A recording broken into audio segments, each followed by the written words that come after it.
What's up, Guardians? Profane here. Thanks for checking out the video.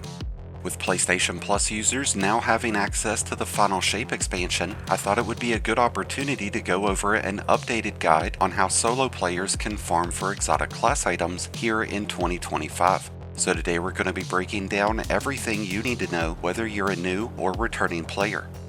Exotic class items provide a lot of benefits to a prismatic build, as there are 64 possible variations. To unlock your first class item, you will need to complete the Dual Destiny mission, which will be available to you after completing the Final Shape campaign. Each and every week, your first completion of Dual Destiny will provide you with 2 class items, but every completion after that is only going to drop 1. Since it requires constant communication between you and another player, and it takes around 20 minutes on average to complete, it's not really a great source for most players to continuously farm, especially for those who favor solo gameplay. After you've unlocked your first exotic class item, you will be able to return to Ghost and attune any of the available spirits. This will increase the likelihood of that trait getting included with all future drops, but you're only able to attune 1 trait at a time, so choose wisely. I'd like to take a moment to talk about Surfshark, who has sponsored today's video. A lot of people think that the only benefit in using a VPN is for safer web browsing and online purchasing, but in the world of online gaming, a VPN might be your #1 support class. Imagine yourself about to clutch a sweaty Crucible match, and then suddenly you're disconnected. Was it your internet provider? No, it was Timmy Tryhard on the other team, DDoSing your IP out of salty rage. When you have the safety of Surfshark's VPN services, your real IP address gets hidden, which means that Timmy Tryhard has no power over you. VPNs are also a great way to access regional content that you would otherwise not have access to, whether it's cheaper prices or beta test access. With Surfshark's easy-to-use VPN, you can change your regional location, giving you access to those forbidden fruits. And that's why we've partnered with Surfshark to provide you with an amazing opportunity.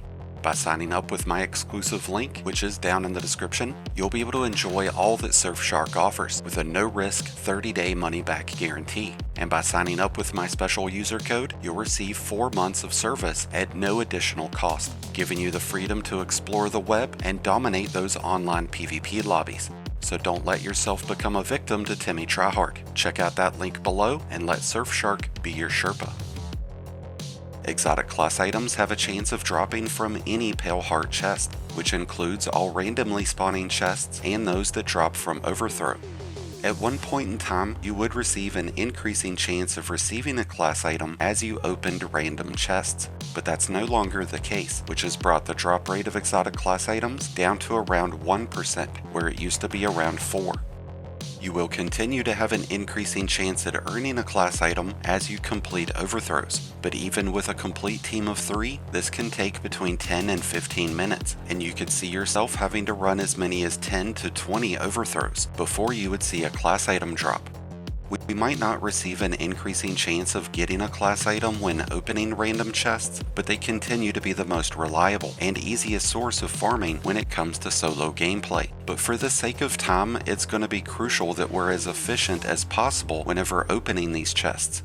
You can resource any of the main areas of the Pale Heart, but I find the landing to be the best area. There's not a lot of vertical changes like there is in the blooming, and with minimal obstructions, you're able to loop around this area pretty easily. Whenever farming class items out of random chests, it's important to stay focused on the task. Your objective is not to complete progress in the overthrow, and it's not to defeat enemies. Our objective is to open each of the randomly spawning chests as quickly as possible, and there will be a total of 5 that spawn in. Once you land into the blooming, you'll notice that it takes several seconds for all the enemies, the patrols, and objectives to populate. When you see the big burst of light cascade across the Pale Heart, all of the random chests have now spawned in. I find it best to take a large counterclockwise path around the entire area of the landing. And once we've made it all the way around, we'll cut down through the middle to check on the cave system and center rock structure. But that's only if we haven't already found the 5 chests. A detector mod on our Ghost will help identify any chest that's nearby. Skimmers can make the entire process a lot easier and faster, but there's also strained grappling and eager-edged swords, which can help you get around a lot faster. As soon as you've located the 5th random chest, exit back to orbit and load yourself right back into the landing. On average, I've seen around 3 to 4 exotic class items drop every hour, sometimes more, sometimes less, but this is a much faster method than farming overthrows, and a much easier method than farming dual destiny. In addition to the Pale Heart chests and dual destiny, you have the ability to purchase exotic class items from Xur.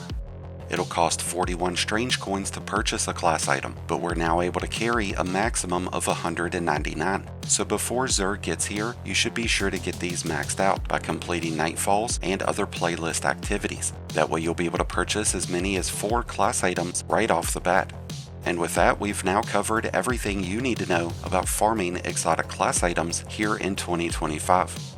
I'd love to hear your thoughts about exotic class items, what changes you would make to them in the future, and what your favorite combinations are. Let us know down in the comments below. Thank you as always for checking out the video. If you enjoyed and found it helpful, then be sure to hit that like button below, along with the subscribe button if you're new. Both are greatly appreciated, and both really do help support the channel. And until next time, Guardians, this has been Profane, wishing you all some happy hunting.